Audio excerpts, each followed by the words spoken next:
Josh is very high right now. It's our launch right now, so we're very excited and everyone's dancing as you can see.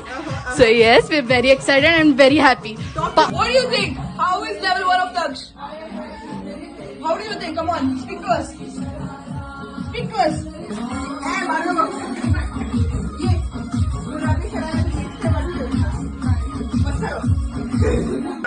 Level 1 मध्ये जर तुम्हाला एकदम beginner असाल technical domain मध्ये तर तुमच्यासाठी एकदम चांगली अपॉर्च्युनिटी. त्यात तुम्ही वेगवेगळे डोमेन्स स्पेसिफिक रिलेटेड नॉलेज घेऊ शकता यात तक्षमध्ये आणि वेगवेगळे फनी टाईप कन्सेप्ट शिकू शकता यातून एकदम फनी वे मध्ये. How's the Josh? How is the Josh?